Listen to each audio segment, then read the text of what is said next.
Guyyaa gooftaatti ani hafuuraanan ture. Mul'ata Yohannis boqonnaa 1:10.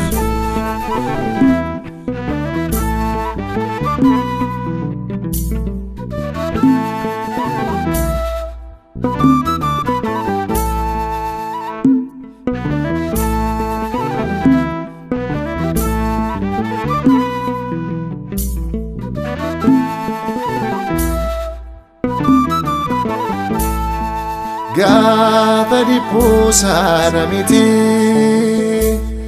har'ammoo ulfinaan si argee si ilaaluu dadhabeen du'uudhaafan walgee ayyaana keen eenyu si ilaalaa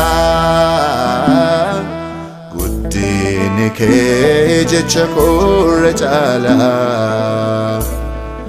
ulfina keen eenyu si ilaalaa guddinni kee jecha koorra caalaa.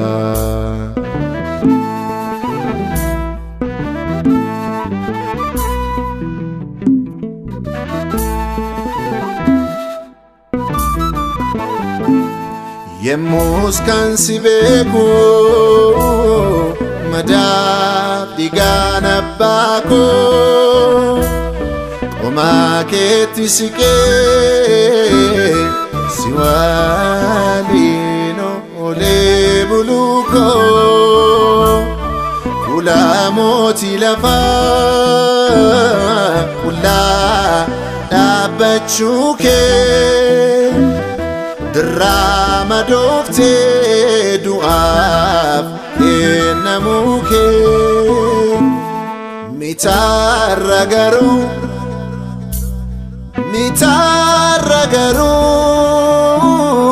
kan jaaluudhaan si argee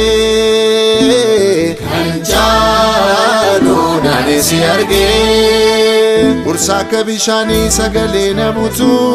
Kanjaaluudhaan si argee Albi arraba lama abidda darbatu Kanjaaluudhaan si argee Addaata akka cabbii qajjisni mataa kee Kanjaaluudhaan si argee Furtuu du'aaf si oolchuu jira harka kee Kanjaaluudhaan si argee Si ilaaluu dadhabeen du'uudhaafan walgee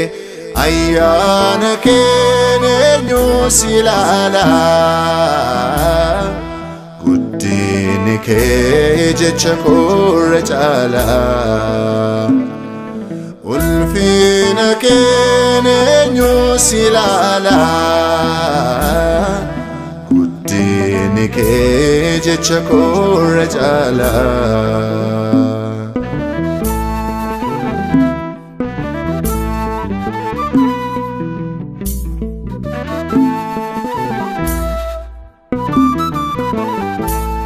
Deebuutiin wargamtee yemmuu dhugdu addoogtu Sagalee xumuraan Elohim yemmuu ati jettu bakka hoolaaf gugee dhibaayyuu gaafa taate xumura jaalalaa du'aan gaafa mul'ifte mitarra garuu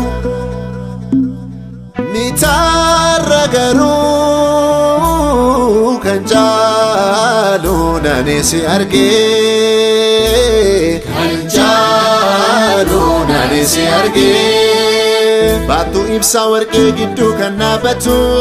Kanjaaluudhaan si argee Iyyoo ija biddaa calaqqee darbattu Kanjaaluudhaan si argee urjiilee gurguddoos quba kee lakkaa'e Anjaalunaan si argee abbaa keen qixxaaxee ulfinaan si taa'e Anjaalunaan si argee si ilaaluu dadhabeen du'uudhaafan walgee ayyaana keen eenyu si ilaalaa guddinni kee jecha koorra caalaa ulfina keen eenyu si ilaalaa guddinni kee jecha koorra caalaa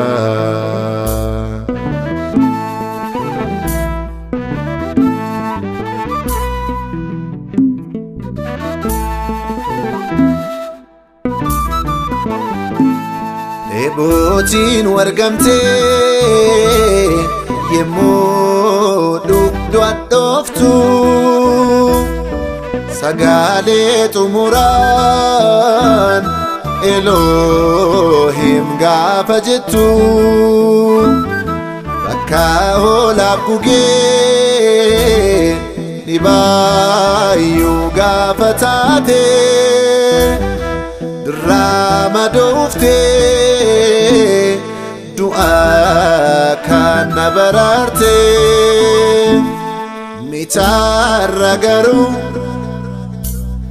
mitaarra garuu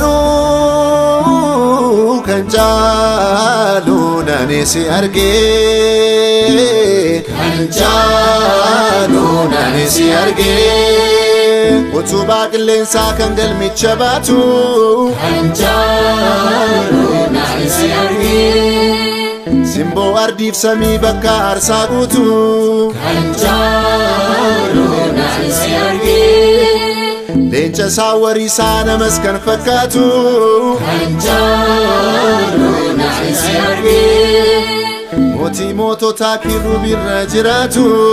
kan caaluun ani si argee jireenyadha ilmi waaqayyo Yesuus jireenyadha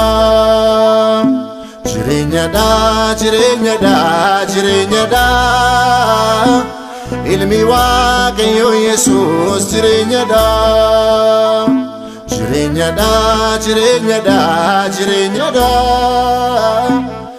dhugaanina keessa jireenyadha